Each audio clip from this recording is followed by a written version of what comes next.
अस्सलाम वालेकुम। मेरा नाम डॉक्टर शहबाज अहमद काजी है और मैं एक वैस्कुलर इंटरवेंशनल रेडियोलॉजिस्ट हूँ। आपको शायद ये बात पता ही है कि ISSC पाकिस्तान जो है पाकिस्तान के अंदर पिछले 5 साल से वेरिकोज वेन क्लिनिक करती है। और वेरिकोज वेन क्लिनिक जो है एक हमारा एक ब्रांड है पूरे पाकिस्तान के अंदर। स्पेशली इस वेरिकोज वेन क्लिनिक के अंदर सबसे जो मोस्ट इम्पॉर्टेंट है जो है वो चीज़ें, इसके अंदर हम एक वेरिकोज वेनस स्क्रीनिंग करते हैं। और इस स्क्रीनिंग के बगैर कोई भी हमारा प्रोसीजर जो है वो आगे नहीं होता। जब तक वो वेन स्क्रीनिंग नहीं हो हम कोई भी प्रोसीजर नहीं करते हैं। और ये वेन स्क्रीनिंग जो है सबसे इम्पॉर्टेंट है, जो तकरीबन हमारे पास आधे घंटे से 45 मिनट्स हम टाइम लगाते हैं वेन स्क्रीनिंग के अंदर, जिसके अंदर हम पेशेंट्स को सिलेक्ट करते हैं वेरिकोज वेन एब्लेशन के लिए, जिसके अंदर हम मुख्तलिफ़ टेक्निक्स इस्तेमाल करते हैं। जिसके अंदर एक टेक्निक जो है वो लेज़र हम करते हैं, जो हमारा एक कॉमन प्रोसीजर है। इसके अलावा RFA है और इसके अलावा फार्माकोमैकेनिकल एब्लेशन करते हैं, जिसके अंदर विदाउट टूमेसन यानी विदाउट एनेस्थीसिया के हम एब्लेशन करते हैं। वेरिकोज वेन जो है ये एक बहुत ही कॉमन है हमारे माशरे के अंदर। लोग इसकी पहले आज से 5 साल पहले इसके लोगों को इसकी कोई अवेयरनेस नहीं थी, लेकिन लास्ट कुछ 5 साल के अंदर एक बहुत अच्छी बड़ी तादाद के अंदर हमने प्रोसीजर्स किए हैं और हमने जो है एब्लेशंस किए हैं। एब्लेशन से हमारे एक बहुत बड़ा हमने एक अपना एक क्लाइंटेज डेवलप किया, जो गुज़श्ता 5 साल के अंदर ट्रीटमेंट के बाद सिम्टम फ्री हैं। और आज तक अभी तक मेरे पास 5 साल के अंदर कोई भी ऐसा पेशेंट वापस नहीं आया जिसको एब्लेशन के बाद कोई रिकरेंस हो रही हो। रिकरेंस से रात के कोई दोबारा वेरिकोज वेन्स डेवलप हो रही हो, ऐसे कोई भी पेशेंट नहीं आया। और जब हम पीछे देखते हैं अपने सर्जिकल पार्टनर्स को जो सर्जरीज करते हैं, और उनका जो हमने देखा है कि उनकी कॉम्प्लिकेशंस बहुत ज़्यादा हैं। उनकी कॉम्प्लिकेशन इतनी ज़्यादा होती है कि उनकी दोबारा वेरिकोज वेन और स्वेलिंग और फ्लेबोलिफेडिमा और बहुत सारी कॉम्प्लिकेशन होती है। और बेचारे एक सारी ज़िंदगी के लिए वो जो हैं वो लोग सर्जरी के बाद घूमते फिरते रहते हैं, ना उनकी कोई मैनेजमेंट हो पाती है। एक बहुत बड़ा मसला है। इस वीडियो में हमारे ये जो है हमने एक लेज़र प्रोसीजर किया है। और लेज़र जो है एक पाकिस्तान के अंदर आज तक किसी ने भी लेज़र नहीं किया है मेरे अलावा। और एक अच्छी खासी तादाद में हमने ये लेज़र प्रोसीजर्स किए हैं पाकिस्तान के अंदर, और जिसका एक आउटकम बहुत ज़बरदस्त आउटकम होता है। इस प्रोसीजर को आप देखें, छोटी सी एक वीडियो है, इसको देखें। ये पेशेंट थे हमारे पास, एक पेशेंट आए थे जो डॉक्टर साहब थे, और इनकी टांग के अंदर शॉर्ट सैफनेस वेन के अंदर इनको वेरिकोज वेन्स थी। और इनका हमने ये लेज़र प्रोसीजर किया था, जिसके अंदर इनको बेसिकली, क्योंकि इनका काम ये नेफ्रोलॉजिस्ट थे, इनका काम था वो ज़्यादा खड़े होने वाला काम था। इनकी टांग पे दर्द थकावट बहुत ज़्यादा होती थी, और इनके पूरा एक टांग के ऊपर एक वेरिकोज वेन का गुच्छा बना हुआ था। हैवीनेस थी, इनको वो डिस्कम्फर्ट रहती थी। तो मैंने इनकी वेनस स्क्रीनिंग की थी, और उसके अंदर फिर इनको रिफ्लक्स था, शॉर्ट सैफनेस वेन से सारा फ्लो नीचे आ रहा था। तो इनको मैंने लेज़र के लिए स्केड्यूल किया था पेशेंट को। और इसके बाद फिर मैंने इनका ये लेज़र का एक प्रोसीजर किया था, जिसके अंदर आप देख रहे होंगे कि अभी इस वेन को मैं तलाश रहा हूँ, और उस वेन को जो है मैंने पंक्चर करना है, ताकि मैं अपना एक्सेस जो है वो बना लूँ। यानी कि मुझे उस वेन में घुसना है और उसकी अंदर एक शीट डालनी है, और बाद में मुझे फिर लेज़र फाइबर डालना है, और फिर बाद में उसको मुझे लोकल एनेस्थीसिया यानी इसको सुन करना है वेन को चारों तरफ से, ताकि जब मैं लेज़र कर सकूं तो पेशेंट को पेन वगैरह ना हो। आप इसमें देख रहे हो कि लेज़र की मशीन जो है उसको हम टेक्नीशियन जो है वो तैयार कर रहे हैं। मैं एक्सेस कर चुका हूँ, और अब मैं लेज़र फाइबर जो है आहिस्ता आहिस्ता मैं करने के बाद मैं यहाँ पे अब एनेस्थीसिया जो है वो वेन में एक्सेस कर चुका हूँ।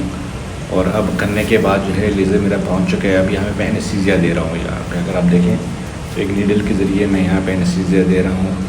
और ये जो रेड कलर की जो रोशनी नज़र है, ये लेज़र है, ये पॉइंट कर रहा है कि हमने कहाँ से अपनी इस वेन को हीट करना है। और अभी जो है मैं अल्ट्रासाउंड गाइडेंस के अंदर वेन की चारों तरफ जो है एनेस्थीसिया दे रहा हूँ, पेन किलर दे रहा हूँ, ताकि वेन जो है जब उसको हीट हो तो पेशेंट को कोई पेन वगैरह महसूस ना हो। तो ये एक तरीक़ेकार है जो विदाउट कोई बेहोशी नहीं है। पेशेंट जो है डॉक्टर साहब जो हैं वो जागे हुए हैं और हमसे उनकी बात भी हो रही है और वो उनसे डिस्कशन भी चल रही है और कोई बेहोशी नहीं है। आराम से प्रोसीजर हो रहा है। तो एनेस्थीसिया के अंदर एक सारे लोग जो हैं वो कंफर्ट जोन के अंदर हैं और टाइम लगता है तकरीबन इसमें 45 मिनट्स का प्रोसीजर है ये। 45 मिनट्स टू 1 आवर के प्रोसीजर के अंदर जो सबसे इम्पोर्टेंट मरहला होता है इसके अंदर, जिसके अंदर वेन के अराउंड एनेस्थीसिया देना, ये सबसे टाइम टेकिंग होता है क्योंकि पेशेंट को कोई भी पेन नहीं होना चाहिए। जब ड्यूरिंग द प्रोसीजर जब लेज़र को जब हीट करते हैं वेन के अंदर तो पेशेंट को कोई भी पेन महसूस नहीं होना चाहिए। ये सबसे इम्पोर्टेंट फैक्टर होता है। अभी हम देखेंगे जैसे हर छोटी छोटी जगह के ऊपर स्टेप्स के ऊपर जैसे जैसे नीचे आ रहे हैं हम इंजेक्शन दे रहे हैं। वेन के चारों तरफ एनेस्थीसिया चल रही है और ये स्टेप मुकम्मल हो रहे हैं। ये बेसिकली जो लेज़र जो है ये एक थर्मल एब्लेशन है, यानी कि इसके अंदर हीट के ज़रिए इसको वेन को एब्लेट करते हैं। ये आप देखिए अब लेज़र की लाइट जो है ऊपर है और हम नीचे आ चुके हैं और ऐसा ऐसा एब्लेशन की तैयारी कर रहे हैं और जहाँ से हमारी शीट है वहाँ तक हम जाएंगे। जहाँ से हमने वेन एक्सेस किया है वहाँ तक हमने जो है वो अपना एनेस्थीसिया देना है। और इसमें देखेंगे जो वाइट सी चीज़ नज़र आ रही है ये लेज़र है और बाकी चारों तरफ जो है उसकी सारा एनेस्थीसिया दिया गया है उसके ऊपर। अब हम ऑलमोस्ट जो है तैयार हो चुके हैं चीज़ों के लिए।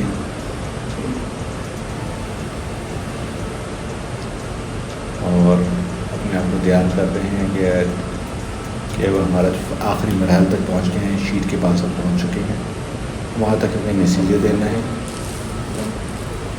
ओके, एनेस्थीसिया का पार्ट जो है ना हमारा जो है वो मुकम्मल हो गया है और अब हमने अगला स्टेप हमने जो करना है इसके अंदर हमने अपनी लोकेशन को कंफर्म करनी है कि जहाँ से हमने फाइबर को उठाना है और हीट करना है वहाँ से हमने चालू करना है। हमने यहाँ से आपको आवाज़ भी आई होगी। अब हमने जनाब ये फाइबर को पीछे यहाँ लेज़र हमने स्टार्ट की, लेज़र मशीन ऑन की। जैसे लेज़र मशीन ऑन करते तो एक आवाज़ आती है और आहिस्ता आहिस्ता हम जो है फाइबर को पीछे खींचते हैं। हर सेंटीमीटर के ऊपर तकरीबन 80 से 100 जूल्स एनर्जी होती है, वो हम लेज़र के ज़रिए देते हैं जो वेन की वॉल को डैमेज करती है। यानी जो ब्लड होता है अराउंड वेन के अंदर वो सारा जो होता है वो थ्रोम्बोज हो जाता है, कोगुलेट हो जाता है, यानी कि सारा का सारा वो क्लॉट बन जाता है इसके अंदर इमीडिएटली, जिससे वेन जो होती है बाद में लेटर ऑन श्रिंक कर जाती है। और ये हम आहिस्ता आहिस्ता आप देखे होंगे कि हम ऐसे से शीट के पीछे लेके जा रहे हैं और लेज़र को भी पीछे खींच रहे हैं। आहिस्ता आहिस्ता हम कंटिन्यूस फैशन के अंदर हमारी लेज़र मशीन जो है आहिस्ता आहिस्ता पीछे की तरफ आ रही है और जैसे जैसे हम खींचते जा रहे हैं वेन जो है वो बंद होती जा रही है। आप देख रहे हैं इसके अंदर कोई भी होशी नहीं है, कुछ नहीं है इसके अंदर और ऑलमोस्ट हम बिल्कुल करीब पहुंच चुके हैं। जहाँ से हमने एक्सेस किया था हमारा फाइबर वहाँ तक पहुँच चुका है और यहाँ पे हम बिल्कुल स्किन के करीब आ गए। यहाँ पे हम स्टॉप करते हैं। यहाँ पे हमें लेज़र निकाल दिया। लेज़र निकालने के बाद हम अल्ट्रासाउंड के ऊपर दोबारा चेक करते हैं कि जो हमने जिस वेन को हमने हीट किया था वो वेन की कंडीशन जो है वो कैसी है। ये एक एजुकेशन पर्पस होता है, वो कंफर्म करते हैं कि वो वाइट सी स्ट्रक्चर नज़र आता है जिस वेन को हम हीट करते हैं। आप देख होंगे आप इसके अंदर तो वाइट सी वेन है जो थ्रोम्बोज हो चुकी है, जो उसमें कोगुलेशन हो चुकी है, उसमें कोगुलेटेड चीज़ें हो चुकी हैं इसके और उसमें कोई फ्लो नज़र नहीं आएगा। यहाँ पे करने के बाद अब हमारा अगला स्टेप जो होता है वो कंप्रेशन स्टॉकिंग होती है। और इसमें हम सारी चीज़ों को देख रहे हैं कि ये हमारी वेन थी सैफरस फेशिया के अंदर जिसको हमने हीट अप किया है और हमारा एक प्रोसीजर जो है कंप्लीट प्रोसीजर हुआ है। हम अपने टारगेट के ऊपर हैं, अपनी हमारा हमने प्रोसीजर किया था बिल्कुल सही प्रोसीजर या आपको वाइट वाइट लगा रही। अब यहाँ पे हम कंप्रेशन स्टॉकिंग पेशेंट को बनाना शुरू कर देते हैं और अच्छी वाली कंप्रेशन स्टॉक बनाते हैं जिसकी क्लास होनी चाहिए, जिसका प्रेशर अच्छा होना चाहिए, जो पेंटी स्टाइल का हो और ऊपर तक आना चाहिए, थाई से अबव तक आना चाहिए, ताकि पेशेंट की कंप्रेशन जो है वो पेशेंट को रिलीव करता है फर्दर फ्यू डेज़ के लिए।